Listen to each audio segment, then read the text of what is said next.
La maladie que l'on a appelée grippe espagnole est née au cours de ces mois. Elle n'est pas née en Espagne. Elle a cependant tué des dizaines de millions de personnes dans le monde entier et elle est devenue soudainement plus mortelle en septembre 1918. Selon certaines estimations, la pandémie a touché plus d'un demi-milliard de personnes, soit un tiers de la population mondiale. Même la peste noire du 19e siècle n'a pas fait autant de victimes en si peu de temps. Pas étonnant que tout le monde soit terrifié par la perspective de son retour.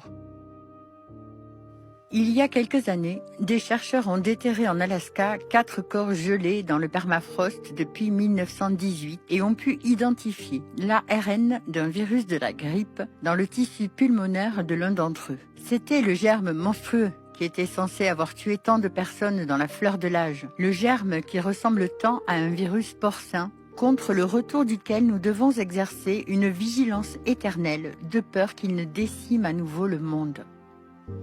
Mais il n'existe aucune preuve que la maladie de 1918 était contagieuse. La grippe espagnole est apparemment née aux États-Unis au début de l'année 1918, a semblé se propager dans le monde entier sur des navires de la marine et s'est manifestée pour la première fois à bord de ces navires et dans les ports maritimes et les stations navales. Le pic de l'épidémie initiale, qui a tué environ 400 personnes, s'est produit en février à l'école de radio de la marine à Cambridge, dans le Massachusetts. En mars, la grippe s'est propagée au camp de l'armée où le service des transmissions était formé à l'utilisation de la radio. 1127 hommes ont contracté la grippe au camp Funston dans le Kansas et 2900 hommes dans les camps d'Oglesthorpe en Géorgie. À la fin mars et en avril, la maladie s'est propagée à la population civile et dans le monde entier.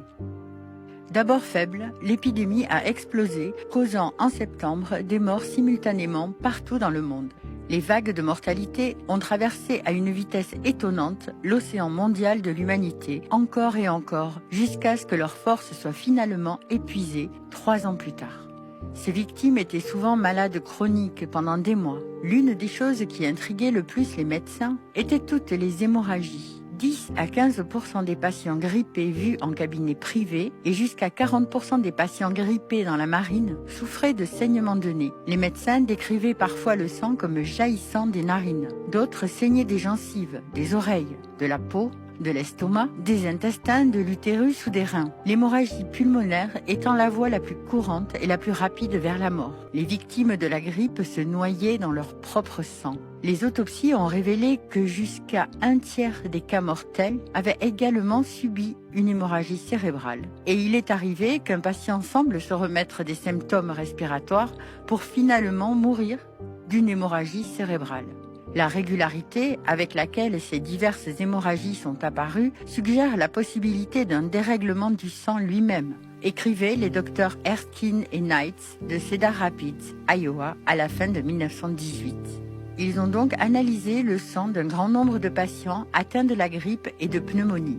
Dans tous les cas testés, sans exception, écrivait-il, la coagulabilité du sang a diminué, l'augmentation du temps nécessaire à la coagulation variant de 2 minutes et demie à 8 minutes de plus que la normale. Le sang a été testé dès le 2e jour de l'infection et jusqu'au 20e jour de convalescence de pneumonie en obtenant les mêmes résultats. Plusieurs médecins des environs ont également examiné le sang de leurs patients et bien que nos dossiers soient à ce jour nécessairement incomplets, nous n'avons pas encore reçu de rapport sur un cas où le temps de coagulation n'a pas été prolongé.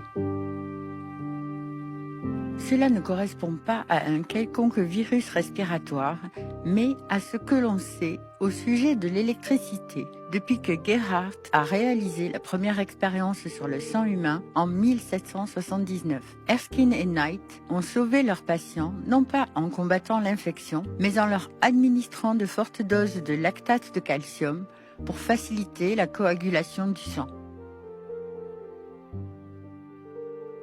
Un autre fait étonnant qui n'a pas de sens si cette pandémie était d'origine infectieuse, mais qui en a si elle est causée par les ondes radio, est qu'au lieu de frapper les vieux et les infirmes comme la plupart des maladies, celle-ci a tué principalement des jeunes gens vigoureux et en bonne santé, âgés de 18 à 40 ans, tout comme la pandémie précédente l'avait fait, avec un peu moins de véhémence, en 1889. Comme nous l'avons vu au chapitre 5, c'est la même tranche d'âge que celle qui prédomine pour la neurasthénie, la forme chronique des pathologies causées par les champs électriques. Les 2/3 des décès dus à la grippe se situaient dans cette tranche d'âge. Les patients âgés sont rares. Un médecin suisse écrit qu'il ne connaît aucun cas de nourrisson et aucun cas grave chez les personnes de plus de 50 ans, mais qu'une personne robuste a présenté les premiers symptômes à 16 heures et est décédée avant 10 heures le lendemain matin. Un journaliste parisien va jusqu'à déclarer que seules les personnes âgées de 15 à 40 ans sont touchées. Le pronostic était meilleur si vous étiez en mauvaise condition physique. Si vous étiez sous-alimenté, handicapé physiquement, anémique ou tuberculeux, vous aviez beaucoup moins de chances d'attraper la grippe et beaucoup moins de chances d'en mourir. Cette observation était si courante que le docteur Armstrong écrivit un article provocateur publié dans le journal de médecine et de chirurgie de Boston intitulé « Grippe, est-ce un danger d'être en bonne santé ?» Les médecins se demandaient sérieusement s'ils n'étaient pas en train de condamner leurs patients à mort en leur conseillant de rester en forme. La grippe se révéla encore plus mortelle pour les femmes enceintes. Une autre particularité qui a laissé les médecins perplexes est que dans la plupart des cas, après que la température des patients soit revenue à la normale, le pouls descendait en dessous de 60 et y restait pendant plusieurs jours. Dans les cas les plus graves, le pouls chutait entre 36 et 48, signe d'un blocage cardiaque. Ce phénomène est également surprenant pour un virus respiratoire, mais il prendra tout son sens lorsque nous en saurons plus sur les affections dues aux ondes radio. Les patients perdaient aussi régulièrement une partie de leurs cheveux 2 à 3 mois après s'être remis de la grippe. Selon Samuel Ayres, un dermatologue de l'hôpital général de Boston, il s'agissait d'un phénomène presque quotidien, la plupart de ces patients étant des jeunes femmes. Il ne s'agit pas non plus d'une séquelle attendue des virus respiratoires, mais la perte de cheveux a été largement signalée à la suite d'une exposition aux ondes radio. Une autre observation déroutante est que très peu de patients de 1918 ont eu des maux de gorge, des écoulements nasaux ou d'autres symptômes respiratoires primaires. Mais les symptômes neurologiques, tout comme lors de la pandémie de 1889, étaient omniprésents, même dans les cas bénins. Ils allaient de l'insomnie, de la stupeur, des perceptions émoussées, des perceptions anormalement élevées, des picotements, des démangeaisons et des troubles de l'audition, à la faiblesse ou à la paralysie partielle du palais, des paupières, des yeux et de divers autres muscles. Le célèbre Karl Menninger a rapporté 100 cas de psychose déclenchés par la grippe, dont 35 de schizophrénie qu'il a observés au cours d'un trimestre. Bien que la nature infectieuse de cette maladie ait été largement présumée, les masques, les quarantaines et l'isolement sont restés sans effet. Même dans un pays isolé comme l'Islande, la grippe s'est répandue universellement en dépit de la mise en quarantaine de ses victimes. La maladie semblait se propager à une vitesse incroyable. Il n'y a aucune raison de supposer qu'elle s'est propagée plus rapidement que les personnes ne pouvaient se déplacer. Mais c'est ce qu'elle a semblé faire, a écrit le docteur George Soper, commandant de l'armée américaine. Mais le plus révélateur dans tout ça, ce sont les diverses tentatives héroïques de prouver la nature infectieuse de cette maladie en utilisant des volontaires.